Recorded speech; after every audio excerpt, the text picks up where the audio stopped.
ঢাকা মহানগর পুলিশের সাবেক কমিশনার আসাদুজ্জামান মিয়াকে গ্রেফতার করেছে র্যাব। বুধবার রাতে রাজধানীর মহাখালী থেকে তাকে গ্রেফতার করা হয়।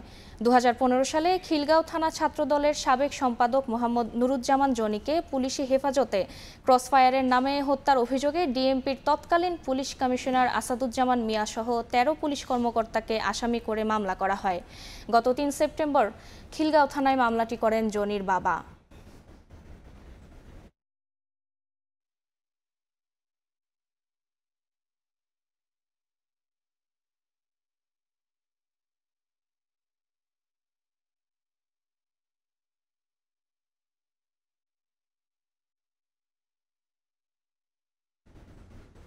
এই মুহূর্তে খিলগাঁও থানায় আছেন রিপোর্টার সাদিকুর রহমান। বিস্তারিত জানতে সরাসরি যাচ্ছি তার কাছে।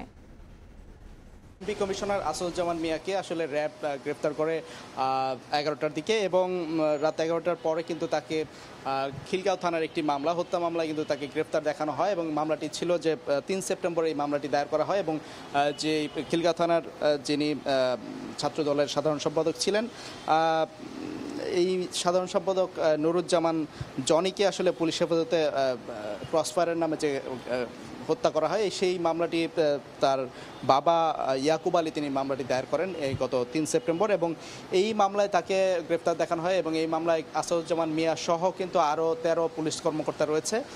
তো এই আমরা যতটুকু জানতে পেরেছি তাকে আসলে ঢাকা মহানগর গোয়েন্দা পুলিশ কার্যালয়ে রাখা হয়েছে এবং সেখান থেকে আসলে আইনি প্রক্রিয়ায় তাকে আদালতে তোলা হবে আগামীকালকে এবং বিধান রয়েছে যে গ্রেফতারের 24 ঘন্টার মধ্যে তাকে যে কোনো মামলায় তাকে গ্রেফতার দেখিয়ে তাকে আদালতে হাজির করা এবং সেখানে আসলে রিমান্ড কতদিন চাওয়া হবে বা কি সেই বিষয়টা কিন্তু এখন আমরা জানি না, আমরা সেটা আমাদেরকে জানানো হয়নি। আমরা আসলে আসাদুজ্জামান মিয়া তিনি কিন্তু আসলে 2015 সাল থেকেই ডিএমপি কমিশনের দায়িত্ব পালন করেছেন এবং এর পরবর্তীতে আসলে কিছুদিন আগেও দেখা যায় যে 5 আগস্ট যে সরকারের পতন হয়েছে আওয়ামী লীগ সরকারের এবং তার আগেই কিন্তু তার বিরুদ্ধে ব্যাপক অর্থ কেলেঙ্কারির আসলে কিন্তু তার মানে অভিযোগ উঠেছিল, কিন্তু সেই বিষয়ে কিন্তু গণমাধ্যমে বিভিন্ন খবরও প্রচারিত হয়েছিল আর আজকে তাকে গ্রেফতার করে রাখা হয়েছে। আমরা যতটুকু জানতে পেরেছি যে আগামীকালকে তাকে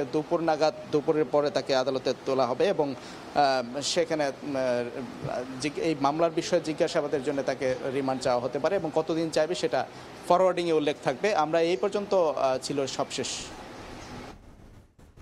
সরাসরি যুক্ত ছিলাম রাজধানীর খিলগাঁওয়ে।